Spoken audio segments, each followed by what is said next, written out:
Question number 1 है। हाल ही में भारत के राष्ट्रीय मानवाधिकार आयोग के अध्यक्ष के रूप में किसे नियुक्त किया गया है? भारत का राष्ट्रीय मानवाधिकार आयोग एक सांविधिक निकाय है और इसके नए अध्यक्ष बने हैं अरुण कुमार मिश्रा, पूर्व न्यायाधीश हैं। देखिए 2019 में जो है राष्ट्रीय मानवाधिकार आयोग में संशोधन हुआ था। तो इससे पहले होता क्या था, इसके जो अध्यक्ष बनते थे वो केवल सुप्रीम कोर्ट के मुख्य न्यायाधीश बनते थे, वो भी रिटायर्ड। ठीक है, रिटायर्ड चीफ जस्टिस बनते थे। अब नॉर्मल जस्टिस भी इसके जो हैं न्यायाधीश बन सकते हैं, इसके अध्यक्ष बन सकते हैं। ठीक है, सुप्रीम कोर्ट के नॉर्मल जज भी।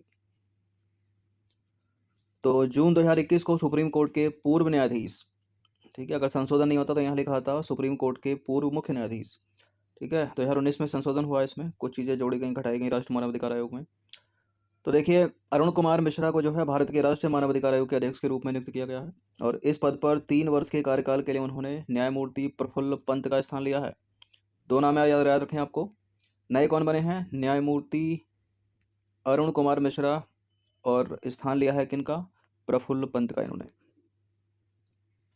क्वेश्चन नंबर 2 पर आ जाइए। 9 जून 2021 को जारी क्यूएस वर्ल्ड यूनिवर्सिटी रैंकिंग 2022 में शीर्ष 1000 विश्वविद्यालयों की सूची में भारतीय संस्थान शामिल हैं। कितने कितने भारतीय संस्थान शामिल हैं? 15 से तो ज़्यादा हैं। ठीक है, 22 हैं, 22। तो 9 जून 2021 को उच्च शिक्षा का विश्लेषण करने वाली ब्रिटेन की वैश्विक संस्था क्वाकवेरेली साइमंड्स ने विश्व के अंतर्राष्ट्रीय विश्वविद्यालयों की क्यूएस वर्ल्ड रैंकिंग यूनिवर्सिटी 2022 जारी की और यह रैंकिंग का जो है 18वां संस्करण है, जिसमें मैसाचुसेट्स इंस्टीट्यूट ऑफ टेक्नोलॉजी ने लगातार 10वें वर्ष विश्व में शीर्ष स्थान प्राप्त किया है। मैसाचुसेट्स MIT भी बोलते हैं इसको शॉर्ट में। 1861 में बनी थी, एस्टेब्लिश हुई थी। कहाँ पर है ये है USA में। ठीक है, क्वेश्चन नंबर 3 पर आ जाइए। निम्नलिखित कथनों पर विचार करेंगे, दो स्टेटमेंट के साथ बताइए इनमें से कौन सा करेक्ट होगा। 17 जून 2021 को institute for economic and peace Sydney के द्वारा वैश्विक शांति सूचकांक के 15वें संस्करण को जारी किया गया। अब क्या वैश्विक शांति सूचकांक institute for economic and peace के द्वारा जारी किया जाता है? पहली बात तो ये हो गई। भारत पिछले साल की रैंकिंग से 2 पायदान ऊपर चढ़कर 135वां सबसे शांतिपूर्ण देश बन गया है, यानी सुधर गया है 2 पायदान। तो पहले क्या 137 होगा? फिर सही है वाला स्टेटमेंट, सेकंड वाला। Institute for economic and peace Sydney ही जारी करता है वैश्विक शांति सूचकांक, और जून 2021 में जो किया गया वो 15वां था। ठीक है, ये दोनों के दोनों फिलहाल स्टेटमेंट सही हो जाते हैं और इसका आंसर हो जाएगा C। तो भारत पिछले साल था 137वें स्थान पर, इस बार है 135वें स्थान पर, और अफगानिस्तान लगातार चौथी बार दुनिया का सबसे कम शांतिपूर्ण देश रहा और ये चीज़ साक्षात दिख भी रही है। नंबर 4 पर आ जाइए। हाल ही में भारत के किस राज्य ने भारत रत्न और पद्म पुरस्कारों की तर्ज पर राज्य का रत्न पुरस्कार स्थापित करने का निर्णय लिया? राज्य का रत्न पुरस्कार किसने? अब असम राज्य की सरकार देगी असम राज्य का रत्न पुरस्कार। जैसे भारत सरकार देती है पद्म पुरस्कारों को, पद्म भूषण, विभूषण, पद्मश्री और भारत रत्न, उसी तरह से असम राज्य का रत्न पुरस्कार। तो हाल ही में असम ने भारत रत्न और पद्म पुरस्कारों की तर्ज पर राज्य का रत्न पुरस्कार स्थापित करने का निर्णय लिया और वो व्यक्ति इंपॉर्टेंट होगा जिसको ये पहला पुरस्कार मिलेगा। नंबर 5 पर आ जाइए। भारतीय मूल की वह महिला पत्रकार जिन्हें हाल ही में इंटरनेशनल रिपोर्टिंग के लिए पुलित्जर पुरस्कार 2021 से सम्मानित किया गया है, क्या नाम है इनका? भारतीय मूल की यानी इंडियन अमेरिकन है ये। इनका नाम है Megha Rajagopalan, option number A। तो 11 जून को पत्रकारिता और कला के क्षेत्र में पुलित्जर पुरस्कार की घोषणा की गई और इस साल भारतीय मूल की पत्रकार मेघा राजगोपालन को इंटरनेशनल रिपोर्टिंग के लिए मिला है पुलित्जर पुरस्कार 2021 और उन्हें यह पुरस्कार चीन के सिंजियांग प्रांत में उइगर मुसलमानों के लिए बनाए गए डिटेंशन कैंप की जानकारी पूरी दुनिया तक पहुंचाने हेतु दिया गया है। मेघा राजगोपालन का नाम याद रखना। नंबर 6 पर आ जाइए। एक पुस्तक है, ये किस पूर्व भारतीय क्रिकेटर की आत्मकथा है और इस पुस्तक का नाम है Willie what life and cricket taught me. बताइए किसकी है? सचिन तेंदुलकर, MS धोनी, सौरव गांगुली या सुरेश रैना? एलिमिनेट करें। सचिन तेंदुलकर की नहीं है ये, MS धोनी की नहीं है, सौरव गांगुली की नहीं है, ये है सुरेश रैना की।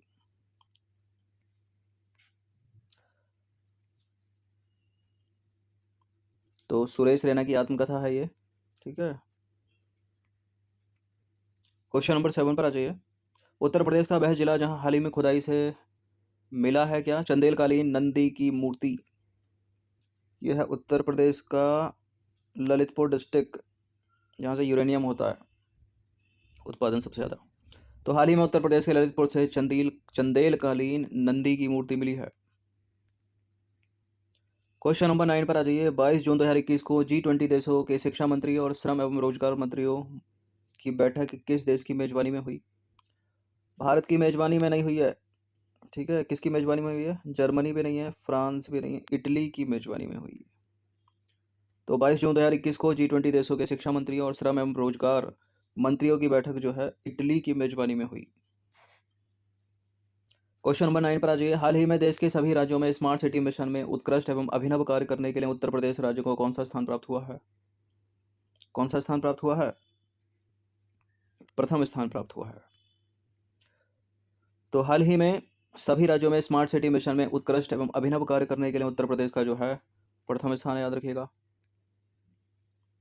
क्वेश्चन नंबर 10 पर आ जाइए। टोक्यो ओलंपिक के लिए भारतीय टीम के आधिकारिक थीम सॉन्ग को किसने कंपोज किया?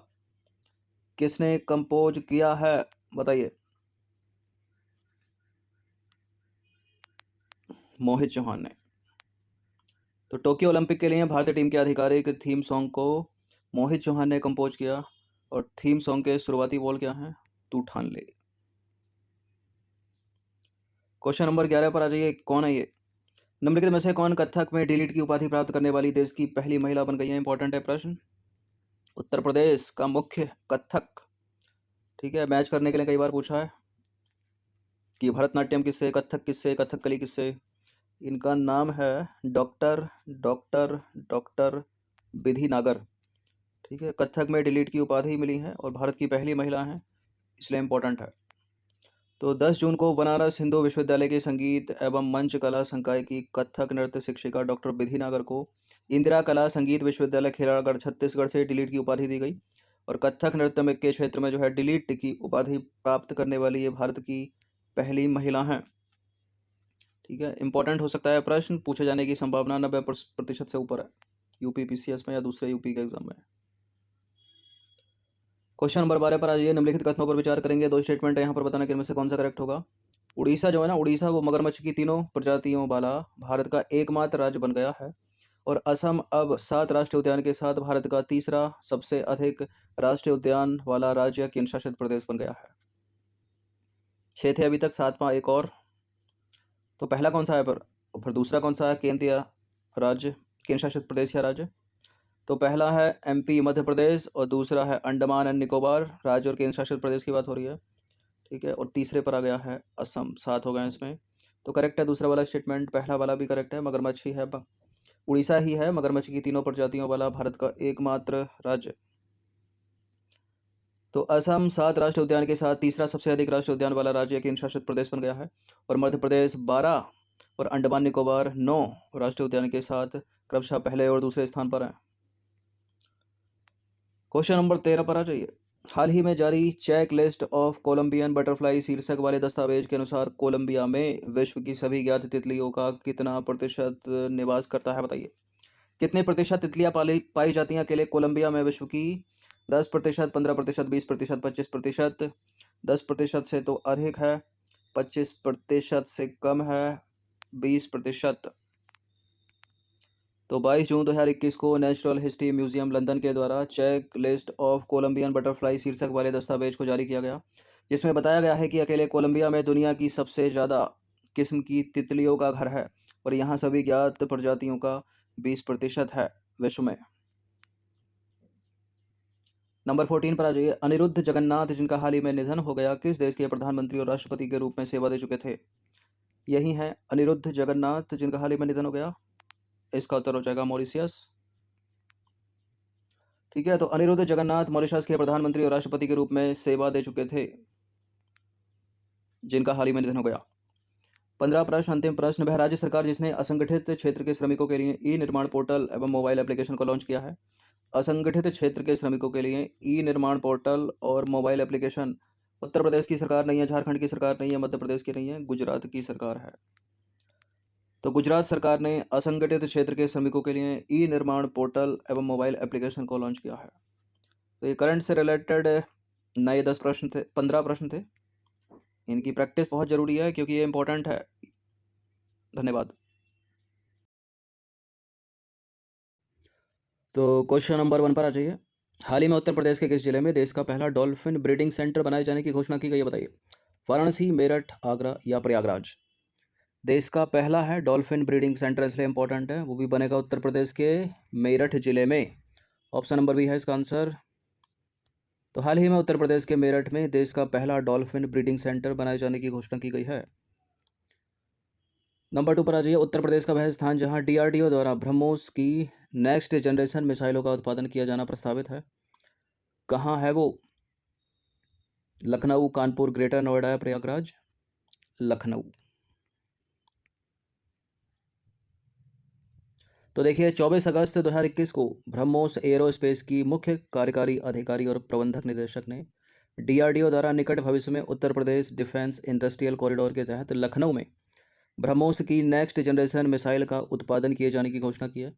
ये प्रिंटिंग मिस्टेक यहाँ पर ए होगा आंसर, तो लखनऊ ए में है ना। क्वेश्चन नंबर 3 पर आ जाइए। किस राज्य सरकार ने हॉकी खिलाड़ी वंदना कटारिया को राज्य के बेटी बचाओ बेटी पढ़ाओ का ब्रांड एम्बेसडर नियुक्त किया है? यह है उत्तर प्रदेश का पड़ोसी राज्य उत्तराखंड। तो उत्तर प्रदेश के पड़ोसी राज्य उत्तराखंड ने हॉकी खिलाड़ी वंदना कटारिया को राज्य के बेटी बचाओ बेटी पढ़ाओ अभियान का ब्रांड एम्बेसडर नियुक्त किया है। सुजलाम अभियान का संबंध किससे है? सुजलाम अभियान का संबंध किससे है? जल शक्ति मंत्रालय से। तो 25 अगस्त 2021 को जल शक्ति मंत्रालय ने 100 दिवसीय सुजलाम अभियान की शुरुआत की। इस योजना का उद्देश्य पूरे देश के गांवों को ODF प्लस वाली स्थिति में त्वरित रूप से परिवर्तित करना है। ठीक है, ODF मतलब खुले में शौच मुक्त। देखिए यह मुख्य रूप से 10 लाख सोख्ता गड्ढों के निर्माण और अन्य गृह जल प्रबंधन संबंधी गतिविधियों के माध्यम से ग्रामीण स्तर पर अवशिष्ट जल प्रबंधन करके अधिक से अधिक गांव को ODF प्लस गांव में परिवर्तित करने का अभियान है। ODF मतलब ओपन डिफिकेशन फ्री, खुले में शौच मुक्त। क्वेश्चन नंबर 5 पर आ जाइए। भारत के किस शहर में वायु प्रदूषण को कम करने के उद्देश्य से देश का पहला है, इसलिए इंपॉर्टेंट है, स्मॉग टावर कहाँ लगाया गया है? देश का पहला स्मॉग टावर कहाँ लगाया गया है? दिल्ली में। तो दिल्ली में वायु प्रदूषण को कम करने के उद्देश्य से भारत का पहला स्मॉग टावर जो है वो लगाया गया है, याद रखिएगा। नंबर 6 पर आ जाइए। भारत के प्रधानमंत्री ने 2023 तक कितनी वंदे भारत एक्सप्रेस ट्रेन शुरू करने की घोषणा की है? ट्रेन 18 के नाम से भी जाना जाता है इन ट्रेनों को। 80 से 100 किलोमीटर प्रति घंटे की रफ्तार का एवरेज इनका। 75 और नई ट्रेनें चलेंगी 2023 तक भारत में। तो वर्ष 2023 तक 75 वंदे भारत एक्सप्रेस ट्रेन शुरू करने की घोषणा की है भारत के प्रधानमंत्री ने, यानी आने वाले 2 सालों में। क्वेश्चन नंबर 7 पर आ जाइए। भारत के किस IIT संस्थान ने हाल ही में देश का पहला स्वदेशी मोटर चलित व्हीलचेयर वाहन विकसित किया है? स्वदेशी मोटर चलित व्हीलचेयर वाहन किस IIT संस्थान ने बनाया है? IIT मद्रास ने बनाया है। तो भारत के Indian institute of technology IIT Madras ने हाल ही में देश का पहला स्वदेशी मोटर चलित व्हीलचेयर वाहन विकसित किया है। नंबर 6 पर आ जाइए। निम्नलिखित कथनों पर विचार करेंगे, 2 स्टेटमेंट के साथ बताइए इनमें से कौन सा करेक्ट है।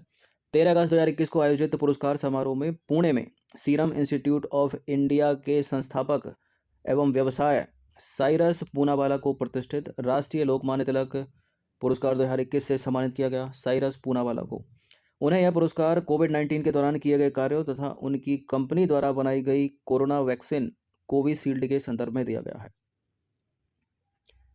अब 2 स्टेटमेंट, 2-3 बातें हैं दोनों स्टेटमेंट में। क्या साइरस पूनावाला को ही मिला है प्रतिष्ठित राष्ट्रीय लोकमान्य तिलक पुरस्कार 2021?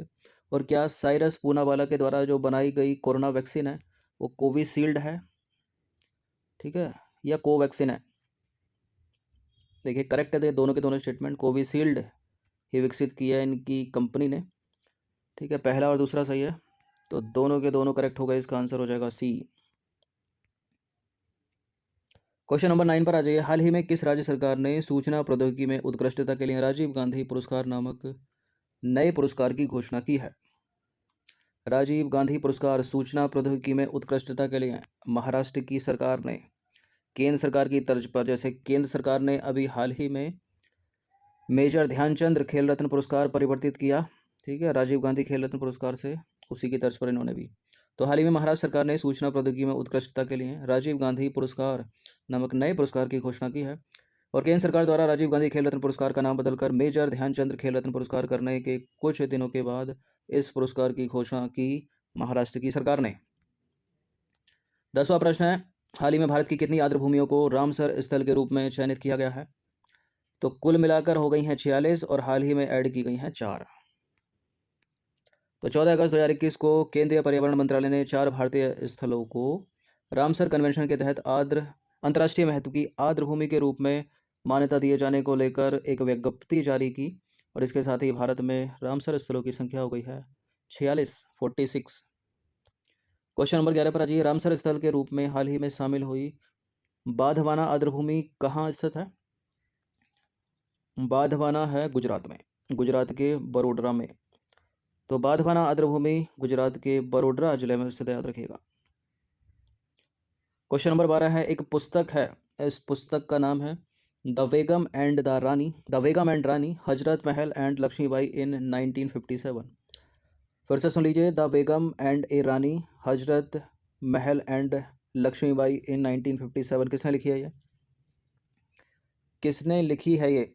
रुद्राक्षु मुखर्जी ने लिखी है ये। तो ए बेगम and A Rani Hazrat Mahal and Lakshmibai in 1957 नामक पुस्तक रुद्राक्षु मुखर्जी ने लिखी है, जिसका प्रकाशन जो है पेंगुइन रैंडम हाउस इंडिया द्वारा किया गया है। और यह पुस्तक बेगम हजरत महल और रानी लक्ष्मीबाई के जीवन पर आधारित है। ए बेगम and A Rani Hazrat Mahal and Lakshmibai in 1957। Question number 13 पर आ जाइए। उत्तर प्रदेश के पारुल सिंह जिन्होंने हाल ही में यूरोप के माउंट एल्ब्रोस पर तिरंगा फहराया, किस जिले के निवासी हैं उत्तर प्रदेश के? ये हैं कानपुर के रहने वाले। तो उत्तर प्रदेश के पारुल सिंह जिन्होंने हाल ही में यूरोप के माउंट एल्ब्रोस पर तिरंगा फहराया, वह कानपुर के निवासी हैं। बात माउंट एल्ब्रोस की हो रही है। तो माउंट एल्ब्रोस कॉकस पर्वत श्रेणी में स्थित है और यह पर्वत एक सुप्त ज्वालामुखी है। यह पर्वत विश्व के ऊंचे पर्वत शिखरों में गिना जाता है। और माउंट एल्ब्रोस के 2 शिखर हैं, एक पश्चिमी शिखर, दूसरा पूर्वी शिखर। जो इसका पूर्वी शिखर है वो कुछ छोटा है इसके पश्चिमी शिखर से। इसका पश्चिमी शिखर है 5642 मीटर, इसका पूर्वी शिखर है 5621 मीटर का। देखिए, यूरोप और एशिया की सीमा जो है कॉकस इलाके से गुजरती है और इस बात पर विवाद है कि जो एल्ब्रोस है वो यूरोप में है या फिर एशिया में, मतलब एशिया के रूस में है या यूरोप में। और यदि इसको यूरोप में माना जाए तो यह यूरोप का सबसे ऊंचा पर्वत है और एल्ब्रोस को एक सुप्त ज्वालामुखी माना जाता है। और वैज्ञानिकों का कहना है कि इसके नीचे एक बहुत ही बड़ा और गहरा मैग्मा का भंडार है। ठीक है, मैग्मा का भंडार है। तो कभी कभी विवाद जो है उत्तर में भी रहता है। ठीक है, एल्ब्रोस के सामने कभी लिख देते हैं एशिया, कभी लिख देते हैं यूरोप। ठीक है, तो यह प्रश्न हाल ही में पूछा गया था, मैच करने के लिए पूछा था MPPCS में। ठीक है, जिसको एल्ब्रोस के सामने एशिया करेक्ट माना था। क्वेश्चन नंबर 14 पर आ जाइए। ऑपरेशन देवी शक्ति निम्नलिखित में से किस देश से भारतीय नागरिकों को निकालने के लिए चलाया गया हाल ही में? अफगानिस्तान से। तो हाल ही में अफगानिस्तान पर तालिबान का कब्जा हो गया। ठीक है, सबको पता है। फिर भारत ने जो है अपने नागरिकों को वहां से निकालने के लिए विशेष अभियान चलाया। उस अभियान का नाम था ऑपरेशन देवी शक्ति। विदेश मंत्री S जयशंकर ने भारतीय वायुसेना और एयर इंडिया के प्रयासों की सराहना करते हुए निकासी प्रक्रिया के इस अभियान को नाम दिया है ऑपरेशन देवी शक्ति। क्वेश्चन नंबर 15 पर आ जाइए। टोक्यो पैरालंपिक 2020, ठीक है, जो हुआ है अभी 21 में, क्योंकि 20 में था कोविड। ठीक है, तो कह सकते हैं 2021 भारत के कुल कितने खिलाड़ियों ने हिस्सा लिया? कई प्रश्न बनेंगे। ठीक है, पैट की परीक्षा हुई थी अभी, UPSSC पैट में भी एक प्रश्न बना था टोक्यो पैरालंपिक से। ठीक है, सेकंड मीटिंग में बना था शायद। तो क्या है, भारत के कुल कितने खिलाड़ियों ने हिस्सा लिया? तो 54 खिलाड़ियों ने हिस्सा लिया। और कुल कितने पदक जीते? कुल 19 पदक जीते, जिनमें से 5 स्वर्ण पदक थे, 8 थे रजत और 6 थे कांस्य पदक। तो टोक्यो पैरालंपिक में भारत से 9 अलग अलग खेलों में कुल 54 खिलाड़ी पदक के लिए स्पर्धा में शामिल थे। टोक्यो पैरालंपिक 2020 की पदक तालिका में भारत जो है विश्व में कौन से स्थान पर है? 24वें स्थान पर, याद रखिएगा। और इसके अंतर्गत भारत ने कुल 19 पदक जीते हैं, जिनमें से 5 हैं गोल्ड मेडल, 8 हैं सिल्वर और 6 हैं ब्रॉन्ज। 5 स्वर्ण, 8 रजत और 6 हैं कांस्य। तो ये 2-3 चीज़ें याद रखनी है कि कुल कितने खिलाड़ी थे? 54 खिलाड़ी थे। कुल कितने पदक जीते गए? 19 जीते गए। भारत कौन से स्थान पर है? 24वें स्थान पर। ठीक है, तो ये 15 प्रश्न करंट से रिलेटेड, इनकी प्रैक्टिस कर लीजिएगा। धन्यवाद।